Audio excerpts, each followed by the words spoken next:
Today, I want to talk about something that affects each and every one of us in our closest relationships, our friendships, our romantic partnerships, our family bonds, even our work relationships. It's called the negativity bias. You may have heard the term floating around in psychology discussions.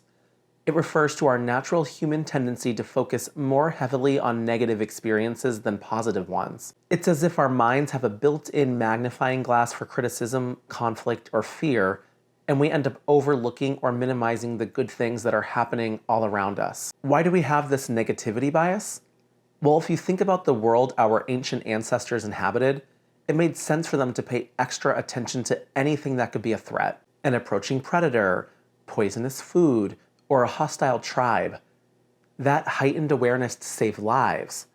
But in our modern world, most of us aren't fighting off saber-toothed tigers or living in constant fear for our immediate survival. Yet our brains are still tuned in to watch for potential dangers, so we cling to the negative. Critical words, a slight misunderstanding, or a minor betrayal, much more intensely than we hold on to a compliment or a loving gesture. Let's consider how this plays out in our relationships. Imagine you've had a great day with your partner or a close friend. Maybe you laughed over breakfast, enjoyed a relaxed afternoon, and felt a sense of togetherness. Then, during an offhand conversation in the evening, they say something that rubs you the wrong way. Suddenly, your mind grabs that one remark as if it's the defining feature of the entire day. They're so insensitive, or they really don't understand me. All the small joys get pushed to the side because our brains latch on to the negativity. I think most of us have been there. We can receive 10 compliments at work, but a single piece of negative feedback will haunt us all night. We forget the positive words and obsess over that one critical comment. The trouble is, when we're locked into negativity bias, our relationships can suffer. If you think about it, a single harsh interaction can loom so large in our minds that it starts to overshadow all the good things that person has done for us. Over time, we may end up labeling them or the relationship itself as bad or toxic, based on a handful of rough moments. Then we spiral. We start looking for additional proofs, scanning every conversation for the negative note, and we interpret even neutral remarks as further evidence that our suspicions are correct. That's how negativity bias creates a vicious cycle, fueling distrust and amplifying conflict. What's surprising, though, is how powerful it can be to just recognize that negativity bias is operating. Our brains are more like pattern-seeking machines than we realize, and when we name what's happening, oh, I'm slipping into negativity bias right now, that awareness alone can lessen its grip. It's like you're shining a spotlight on the bias, making it harder for it to lurk in the background.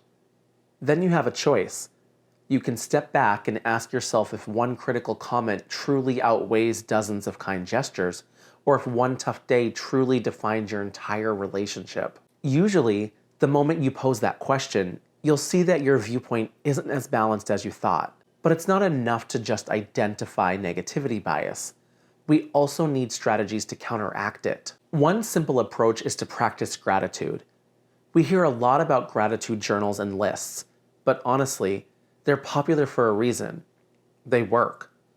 If you take a few moments each day to focus on what you appreciate about a person, you start training your brain to look for positive evidence too. Maybe it's something small, like how your friend texted you a silly meme just to make you laugh, or how your partner made the coffee this morning without you asking.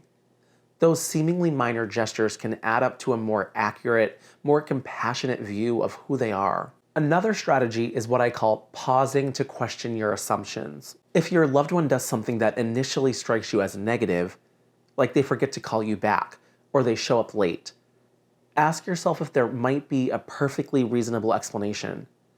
Could they have been stuck in traffic or overwhelmed at work? Our negativity bias urges us to jump to the worst conclusion. They don't care. They're so inconsiderate. Or they're doing this on purpose. But giving someone the benefit of the doubt allows a moment of empathy to enter the picture. And often, that moment of empathy can prevent a small misunderstanding from blowing up into an emotional standoff. Communication also plays a tremendous role. Sometimes negativity bias arises simply because we're reading into another person's intention without having all the facts. We notice a certain tone of voice or a facial expression, and our minds fill in the blanks. They're judging me. They're bored with me. They must be furious. Clear, kind communication, asking questions, expressing feelings gently, can dispel those incorrect assumptions. A simple, "I sensed a bit of frustration in your voice earlier. Is everything okay?" can clarify a situation before your negativity bias turns it into a much bigger problem. And let's not forget, we can direct negativity bias inward too. We can be harsh with ourselves, judging our own mistakes more than celebrating our successes. Then we carry that self-critical spirit into our relationships, becoming overly defensive or insecure. Practicing self-compassion helps free us from that spiral. When we're kind to ourselves, acknowledging that we're all human, we all make mistakes, we become more open to others' errors too. It creates a ripple effect of understanding and patience. Ultimately, understanding negativity bias isn't about denying the reality of conflict. Conflicts are going to happen. Disagreements are inevitable. It's about noticing when our minds are giving those conflicts disproportionate weight. We want to be fair. If there's a genuine issue, we address it, we learn from it, and we move on. But we don't want to let one bad moment overshadow the days or weeks of goodness that came before. So as you head back into your relationships, be they romantic, familial, friendly, or professional, I encourage you to keep an eye out for negativity bias. Catch yourself when you find a single critical comment replaying in your mind on a loop. Ask yourself if that one moment truly tells the entire story. Remind yourself of the kindness, the support, the fun times, and the vulnerability you shared with that person. None of us want to be reduced to our worst moment. By remembering that, you bring compassion into the relationship, for them and for yourself. The beauty of becoming aware of negativity bias is that it strengthens our connections. We stop letting minor slights, unintentional oversights, or misunderstandings take center stage. We open the door to more honest communication, clearer boundaries, and genuine forgiveness.